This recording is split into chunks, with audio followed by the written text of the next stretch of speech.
Pernahkah kita bertanya pada diri sendiri, siapa saya? Apa tujuan hidup saya? Pertanyaan ini sering muncul ketika mulai merenungkan makna diri. Dalam psikologi, diri adalah konsep yang mencakup identitas, cara kita memandang diri sendiri, hingga bagaimana kita ingin menjadi. Namun, dalam Islam, konsep diri lebih luas karena mencakup hubungan kita dengan Allah Subhanahu wa Ta'ala dan sesama manusia. Pada video kali ini, kita akan membahas tentang diri dalam perspektif psikologi dan Islam, serta bagaimana keduanya dapat saling melengkapi. Pertama, mari kita lihat bagaimana psikologi memandang tentang diri.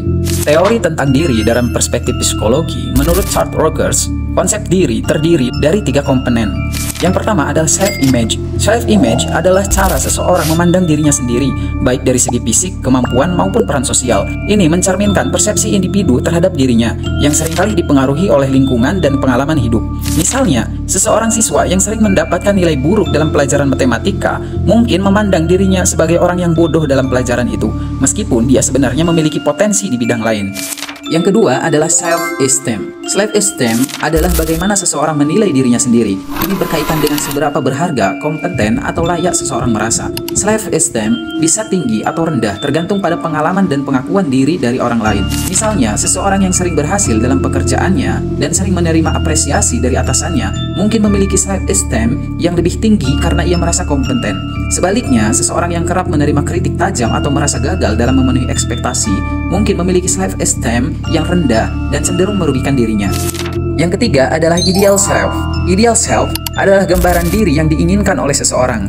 Ini mencakup mimpi, tujuan, atau standar yang ingin dicapai. Ideal self seringkali dipengaruhi oleh nilai-nilai pribadi, keluarga, atau masyarakat. Misalnya, seseorang mahasiswa yang ideal self-nya adalah menjadi dokter, mungkin berusaha keras belajar dan mengambil langkah-langkah yang mendukung tujuannya, seperti magang di rumah sakit. Akan tetapi, jika ideal self-nya seseorang terlalu tinggi, seperti ingin menjadi sempurna dalam segala hal, ia bisa mengalami tekanan atau stres karena merasa tidak mampu mencapainya. Jika ada jarak antara ketiganya, kita bisa mengalami stres atau konflik batin. Misalnya, saat kita merasa tidak mampu mencapai standar yang kita tetapkan sendiri.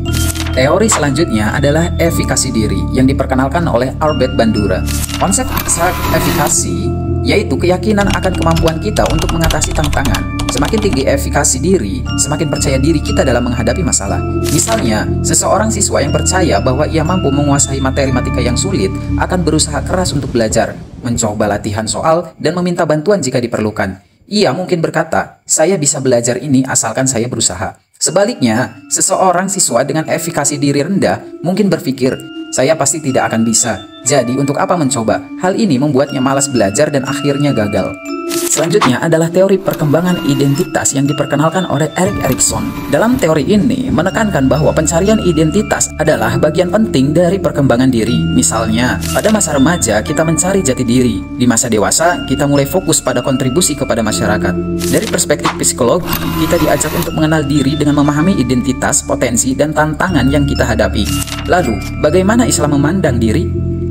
Tentang konsep diri dalam perspektif Islam, kita bisa lihat dalam Quran surat Al-Baqarah ayat 30. Allah Subhanahu wa Ta'ala berfirman, sesungguhnya aku hendak menjadikan seorang khalifah di muka bumi. Dalam hal itu, manusia adalah pemimpin di bumi yang diberi tanggung jawab besar untuk memakmurkan dunia.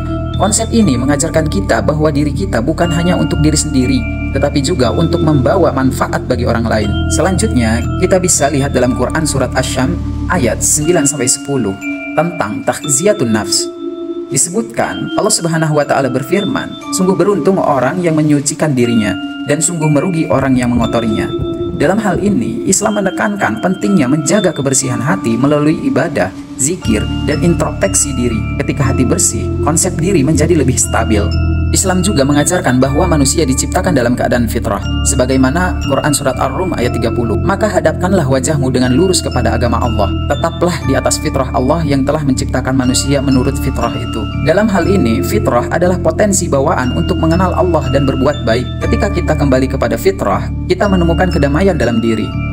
Psikologi dan Islam sebenarnya saling melengkapi dalam memahami diri. Berikut beberapa contohnya. Abraham Maslow menggambarkan aktualisasi diri sebagai puncak kebutuhan manusia, yaitu mencapai potensi penuh. Dalam Islam, konsep ini selaras dengan makom ihsan, yaitu menyembah Allah seakan-akan kita melihatnya. Hal ini memberikan makna lebih tinggi dalam proses pencapaian diri.